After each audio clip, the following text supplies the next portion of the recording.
안녕하십니까. 우리 사랑하는 광성교회 성도님들, 오늘은 3월 28일 금요일입니다. 오늘 본문의 말씀은 민수기 6장 1절에서 12절까지의 말씀입니다.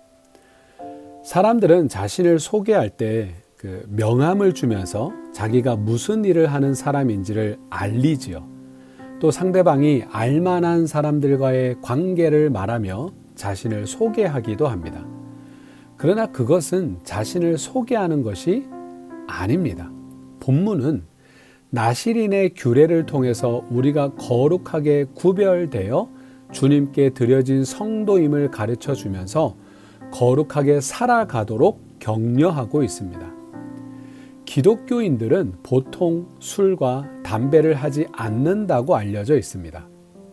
이렇게 된 데는 선교사들의 영향이 크지요. 선교 초기 우리나라에는 농한기가 되면 술과 노름에 빠지는 사람이 많았습니다. 그때 선교사들은 성도들에게 세상 사람들과 구별된 삶을 강조하면서 예수님을 믿는 사람은 쾌락과 향락을 추구하지 않는 사람이라는 정체성이 생기게 된 것입니다. 그러나 기독교인들을 단순히 술, 담배를 하지 않는 사람으로만 생각하는 것은 한참 부족한 것입니다.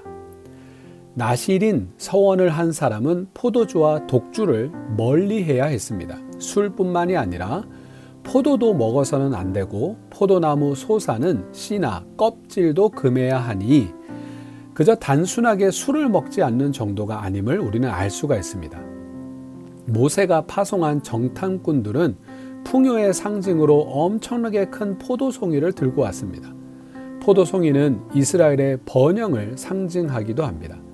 다시 말해 포도는 하나님이 허락하신 축복의 산물입니다. 그럼에도 나실인이 그것을 멀리해야 하는 이유는 술로 대표되는 세상의 향락을 스스로 포기하고 오직 주님의 기쁨만을 위해 살아가는 사람임을 나타내기 위한 것입니다.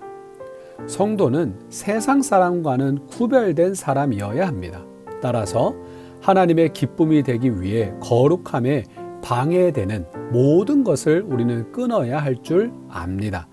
그리고 하나님을 섬기는 것, 하나님과 동행하는 것에서 우리는 큰 기쁨을 찾아야 되지요. 인간이 죄를 범하게 된 원인이 하나님께 있다고 엉뚱하게 주장하는 사람들이 있습니다.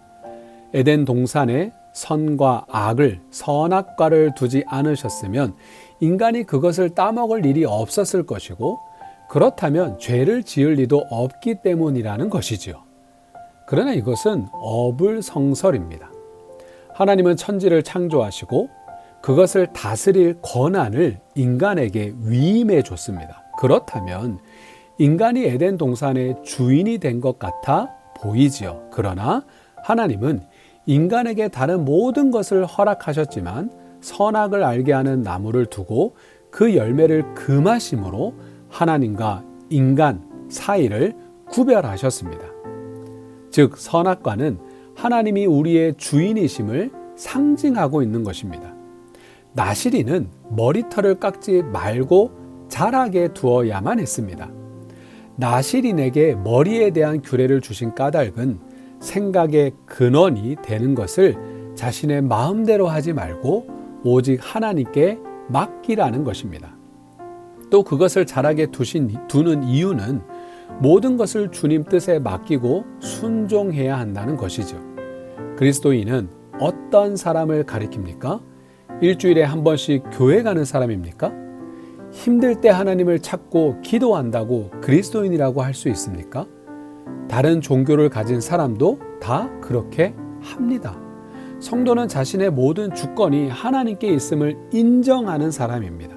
따라서 성도는 자기의 시간도 물질도 심지어 생명까지 하나님의 것으로 사용되기를 기뻐하며 감사해야 되는 것이죠. 말씀을 정리하겠습니다. 성도는 하늘에서 주님과 함께 살아가는 사람이 아닙니다. 이 땅에서 사람들 가운데 살아가지만 그들과는 구별되어 살아가는 사람입니다. 자신이 충분히 누릴 수 있는 것도 주님을 위해 하나님을 위해 포기하고 자신을 위해서가 아니라 하나님의 영광을 위해 살아가는 사람이죠. 따라서 성도는 하나님의 주권을 인정할 때 더욱 기뻐하며 삶을 살아갈 수가 있을 것입니다.